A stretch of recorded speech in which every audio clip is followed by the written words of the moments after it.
Bank से नहीं मिला है, कल लेबे। अब वो बेचारा मजदूर था।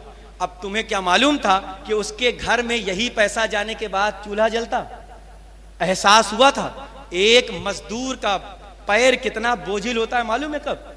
एक रोज कुआं खोद के पानी पीने वाले जो मजदूर होते हैं, वो जब सुबह निकलते हैं तो घर से बगैर खाए पिए निकलते हैं, सिर्फ पानी पी करके नहीं। तसव्वुर करो सिर्फ। और जब वो जाता है तो अपनी बीवी से कहा जाता है कि शाम को लौटूंगा तो सामान लेकर के आऊंगा, तुम घबराना नहीं।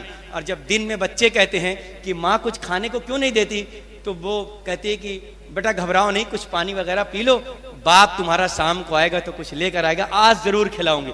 लेकिन जब वो बाजार में दोपहर तक बैठा रहता है, कोई उसको मजदूरी पर काम नहीं देता है, अब वो जब वापस लौटता है तो उसके कदम तेजी से जो आए रहते हैं, अब बहुत आहिस्ता आहिस्ता घर की तरफ बढ़ते हैं। और आता है तो आने के बाद अपने बेगम से नजर तक नहीं मिला पाता। छोटे छोटे बच्चे उसके सामने होते, उसका दिल अंदर से रो रहा होता है। और बेगम कहते क्या हुआ? कहा बेगम आज भी मजदूरी पर कोई नहीं ले गया। तो इसलिए आका ने तो बहुत पहले इरशाद फरमा दिया था, मजदूर की मजदूरी पसीना सूखने से पहले अदा कर दो। आप आका की बात पर अमल तो करते नहीं, अपने तबीयत पर अमल करने वाले लोग हैं। ये ज़कात जरा सोचो कि अगर इस ज़कात को अहले सुन्नत व जमाअत के लोग ज़कात देते समय भी इस बात का ख्याल रखे कि ज़कात सुन्नियों के पास जा रही है, गैर सुन्नियों के पास जा रही है। जिस देवबंदी या वहाबी के पास तुम्हारी ज़कात की रकम गई, तुम किसी मुफ्ती से फतवा ले लेना, वो ज़कात तुम्हारी अदा नहीं हुई। इसमें भी देखना पड़ेगा कि ज़कात मैं किसे दे रहा हूं, वो अपना है कि नहीं है, इसकी भी तफ्तीश नहीं अब हमारे पास। बस जल्दी जल्दी हम इससे निपटारा चाहते हैं। बहुत तहकीक करना पड़ेगा। कोई यतीम खाने के नाम पर आकर ले गया, कोई बैतुल माल के नाम पर ले गया, लेकिन हकीकत तो यह है बनारस में अहले सुन्नत का ना कोई बैतुल माल है, ना कोई यतीम खाना है। जो भी है सब देवबंदी और वहाबियों का है। तुम्हारी रकमें उसमें जाकर के बर्बाद हो जाती है और तुम्हारा रकम की अदायगी नहीं होती। ज़कात की रकम सही तौर पर सच्ची जगह खर्च करो।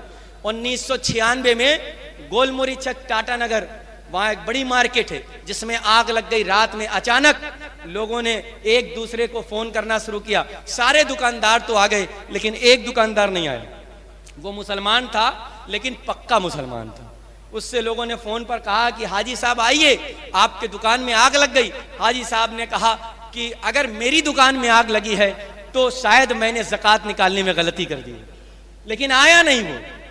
फिर लोगों ने फोन किया कि सबकी दुकानें जल रही, आप क्यों नहीं आते हैं? कहा मैंने कह दिया ना, अगर मेरी दुकान में आग लगी तो शायद मैंने ज़कात सही नहीं निकाली है। वो कहता रहा, लोग उसे बुलाते रहे, लेकिन वो नहीं आया। सुबह आया अपने टाइम के मुताबिक चाबी वगैरह लेकर के। कितना पक्का यकीन था उसका। और गया तो देखा इधर की दुकान जली है, इधर की दुकान जली है, इधर वाली जली है, पीछे वाली जली, लेकिन उसकी दुकान का शटर सिर्फ काला हो गया। उसने चाबी लगा करके खोला तो उसके माल महफूज थे। तो लोगों ने कहा, पत्रकारों ने भी उससे पूछा था कि ये बताओ कि आप रात में क्यों नहीं आए? कहा मेरे आका ने इरशाद फरमाया है कि जो सही ज़कात निकालता उसके माल की हिफाजत अल्लाह ताला करता है। आज हमारा आपका ईमान डगमग डगमग, पता नहीं हुई है कि नहीं हुई है, हुई है कि नहीं हुई है, पता नहीं क्या हुई है। आज जरा सोचो मुसलमानों, हमारा ईमान कितना डगमग। मौलाना साहब ने अगर बता भी दिया कोई काम, कह अरे मौली साहब बता दिन, पता नहीं हुई है भी कि ना हुई है।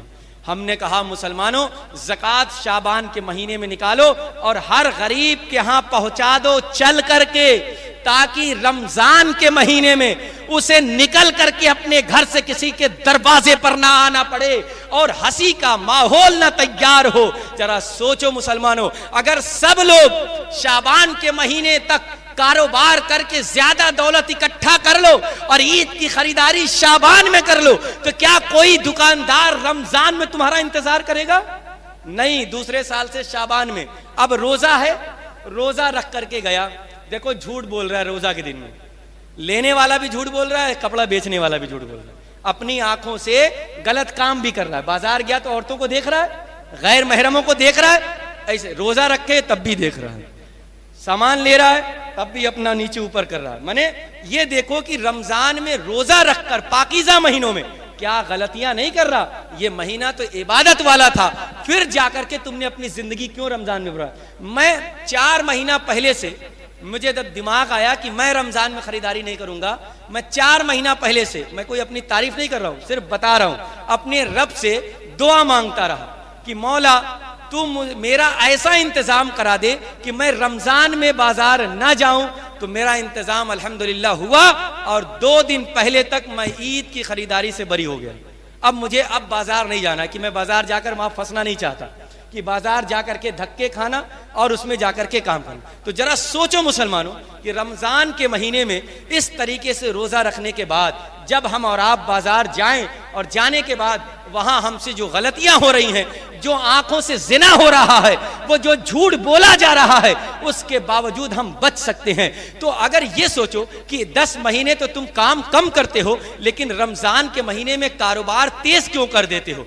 अरे क्यों करते हो? अरे इसमें तो ज्यादातर तुम्हें इबादत करना चाहिए था, अपने रब की रजा हासिल करना चाहिए था, लेकिन तुमने सब कुछ छोड़ा। आज जैसे यहां खत्म कुरान हो गया, अब कल से आप देखेंगे कि यहां नमाजियों की तादाद कम हो जाएगी। क्यों कम हो जाएगी? क्योंकि उनके जहन में यह बात है कि तरावी खत्म हो गई, उसके जहन में यही बात है कि तरावी खत्म हो गई, इसलिए वो बेचारा अब नहीं आएगा, बाजारों में जाकर के अपना वक्त गुजार देगा, बाजार में जाकर के अपने वक्त को इस तरह बर्बाद करेगा कि उसे एहसास ही नहीं। जबकि हदीस शरीफ में आया है कि शबे कद्र की रात में जो इबादत करते हो उसी तरह तुम चांद जब हो जाए तो शब्बेदारी मस्जिदों में किया करो। और हमारे यहाँ ईद का चांद होने के बाद मस्जिद से ऐसा गायब होता है आदमी जैसे पता चलता है सबका अपहरण हो गया। लेकिन यहाँ क्या है कि सबको और इबादत करनी चाहिए। रब अपनी तजल्लियों को पहले आसमान पर बिखेर देता है और कहता है हाय कोई जो अपनी हाजतें और मुरादें मुझसे मांगे मैं उसे अता करूं। लेकिन उस दिन कोई इबादत को नहीं आती। चुनिंदा लोग हैं जो उस दिन भी मस्जिदों में इबादत करते हैं। एतकाफ वाले भी घर चले जाते हैं तो फिर लौट कर नहीं आते। जब 10 दिन रहे तो एक रात वापस